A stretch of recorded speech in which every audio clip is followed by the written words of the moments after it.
ভাই আসসালামু আলাইকুম। ওয়ালাইকুম আসসালাম ভাই। ও ভাই কি মাছ উঠাচ্ছেন? এটা কি মাছ ভাই? রহিম। কি সুন্দর মাছ দেখছি। কি মাছ ভাই এটা?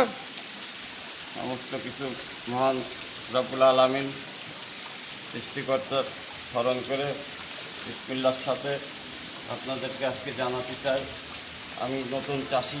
বর্তমান বাজারে যে চাষ পদ্ধতি আছে তার থেকে ভিন্ন কোয়ালিটির নতুনত্ব ছাড়া কোনো মাছের ব্যবসা করা যায় না। আপনি মাছ চাষ সম্পর্কে যদি না জানেন তাহলে আপনি মাছের ব্যবসা করতে পারবেন না। এটা অবশ্যই রুই মাছ। এটা কি মাছ? জিথি রুই মাছ। আমাদের দেশে এই মাছটা এই ওয়ার্ল্ডটিসির মাধ্যমে আপনার জেনেটিক ইমপ্রুভ করে এটাকে 15 বছর রিফাইন করে আমাদের বাংলাদেশে যে 100 বছর আগে 100 কেজি করে রুই মাছ হতো, এই মাছ সেই মাছ আপনি ইউএসএইড এবং আমেরিকার সহায়তা ইউএসএইডির মাধ্যমে 15 বছর গবেষণা করে নিরলস পরিশ্রম করে এই মাছটা তৈরি করা হয়েছে। এই মাছটা চাষ করলে আপনি লাভবান হবেন বেশি। এটা হচ্ছে জি3 রুই মাছ। অনেকে বলে যে জি3 রুই মাছ, ঠিক আছে। এটা মাছটা হচ্ছে আপনার তো মানে এটা মানে পুরনো মাছ, তাই না? তো নতুন মাছ না?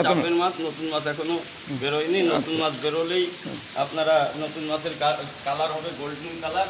এটা আপনার কেজিতে কত পিস হবে ভাই? এটা কেজিতে হবে আপনার 2500 থেকে 3000।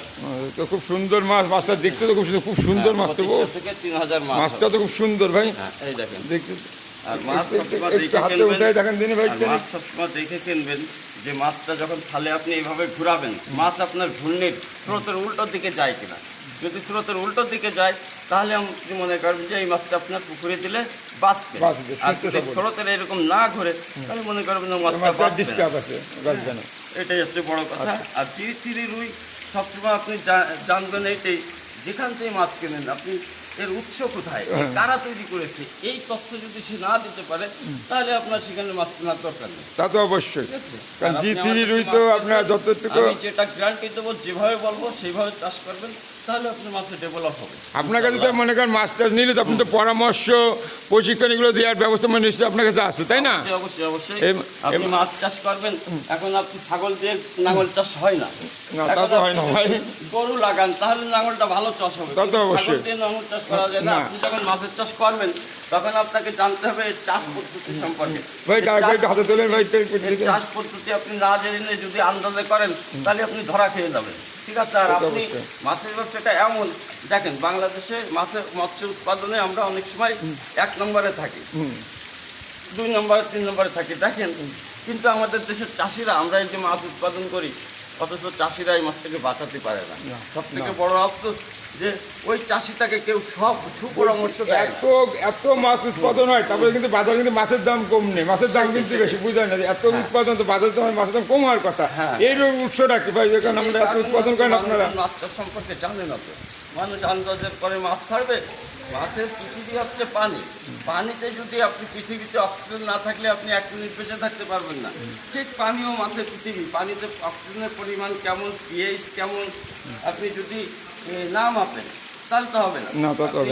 সবসময় আপনি এই অ্যামোনিয়া যদি 3 থাকে, 2.5 থাকে, তাহলে আপনার মাছ ভালো হবে না। অ্যামোনিয়া 0 আসতে হবে।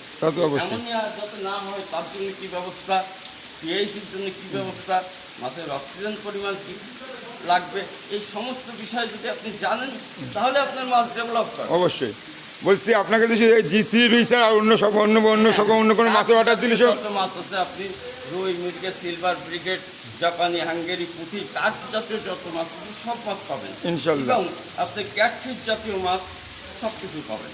আমরা নিজেরা উৎপাদন করি এবং গ্রোথ হরমোনের মাছ। অনেকে তো একটা কথা জিজ্ঞেস করলেন না, অনেকে তো মাছ কিনে বিক্রয় করে। তারা তো মাছের বুরুট সম্পর্কে তাদের তো আইডিয়া নেই। যেহেতু আপনারা নিজেরা চাষ করেন, ঠিক আছে, নিজেদের বুরুট আপনাদের তো আইডিয়া আছে যে বুরুটটা কীরকম, যে ছোটো বুরুট না বড় বুরুট, সেটা যাচ্ছে আপনাদের আইডিয়াতে আছে। এবং আপনারা চাষিরা নিলে আপনাদের কাছে লাভবান হবে এই কারণে, যেহেতু আপনারা নিজেরা ডিম করতেছেন, যে আপনাদের কিনে বেচতেছেন না। এর মধ্যে একটা কথা আছে, আপনি যদি একই পরিবারের ভাই বোন ব্রিডিং করেন তাহলে ক্রস ব্রিডিং হবে, বাচ্চা নষ্ট হবে, বিকলাঙ্গ হবে। ঠিক সেম কায়দায় আপনি যদি মাছের ক্ষেত্রে একই পুকুরের মা বাপ নিয়ে আপনি ব্রিডিং করেন তাহলে ওই মাছ আপনার বৃদ্ধি পাবে না। আপনাকে মা বাপ আলাদা আলাদা পুকুরতে কালেকশন করতে হবে। এবং আপনি মা মাছ আপনার মেলা বড় হয়ে গেছে, 20 কেজি ওজন হয়ে গেছে, ওর ডিম নিচ্ছেন, আপনি দেখাচ্ছেন খুব ভালো বড় মাছের ডিম নেই, কিন্তু আসলে আপনার হবে না, কারণ আপনি ওই মাছটা দাঁত পড়ে গেছে, ওই মাছটা বুড়ো হয়ে গেছে। তাই। এই মাছটা বুড়ো মাছের ডিম আপনি কতটুকু পার্সেন্টেজ পাবেন? তাই তো। সেই ক্ষেত্রে ছোট বড় না, আমরা সবসময় 3 বছরের মধ্যে 3 বছরের মাছের ডিম করি। সেই ক্ষেত্রে মাছের গ্রোথ দেখি, হ্যাঁ, এবং আমরা মাদার ফিস যখন সংগ্রহ করি, এই মাদার ফিসের মধ্যে কোয়ালিটি আছে। আপনার এই পুকুরতে পুরুষ নেবো, মেল নেবো, ওই পুকুরতে ফিমেল নেবো, যাতে একই ভাই বোনের মধ্যে ক্রস ব্রিডিং না হয়। এই জন্য অল্প প্রজন্মের সমস্যার কারণে আমাদের দেশে মাছ চাষ করতে মানুষ মনে করেন ডেভেলপ না। এই যে আপনি যে কথাগুলো বললেন, এ তো অনেকে বলতে পারে না, যারা বিক্রয় করে তাই সব বিষয়ে জানি না, তারা তো বিক্রয় করে 2 টাকা লাভের জন্য। কিন্তু আপনার যে কথাটা শুনে মনে হলো আপনাদের চাষিদের তৈরি করতে যাচ্ছেন, যে চাষিদের প্রশিক্ষণ দিয়ে চাষি তৈরি হোক, যে চাষি যদি বিলুপ্ত না হয়ে যায় অবশ্যই। সেদিন তৈরি হয়। ঠিক আছে ভাই, আপনার কথা ভালো লাগলো ভাই। তাহলে আপনাদের নাম্বারে ফোন দিয়ে সমস্ত হচ্ছে আপনার হ্যাঁ, প্রশিক্ষণ বা সমস্ত পরামর্শ সবই তো বাংলাদেশের পাবেন। কোনো জায়গায় আমরা ট্রাভেলের মাধ্যমে মাছ পাঠিয়ে দিতে পারি। আপনি খালি গাড়িতে আপনার গাড়ি খরচটা দিয়ে মাছ নামাই নেবেন, এবং মাছের যা দাম হয় সেটাই অগ্রিম 50% পেড করতে হবে, বাকিটা আপনি মাছ রিসিভ করে দেবেন।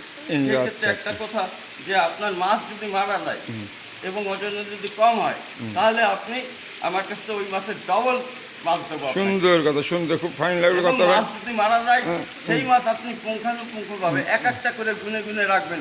আমি সেই পরিমাণ মাছের থেকে 100 পিস মাছ বেশি দিলেও দেবো ইনশাআল্লাহ। ইনশাল্লাহ। ঠিক আছে ভাই, খুব ভালো লাগলো আপনার কাছে শুনলে। এইসব কথা অনেকে বলে না ভাই, চাষি ভাইরা। তাহলে আপনারা এইখানে ফোন দেবেন, এর নাম্বার থাকবে, এনাদেরকে ফোন দিয়ে আপনারা সম্পূর্ণ মাছের জন্য বিস্তারিত আলাপ করে নিতে পারবেন।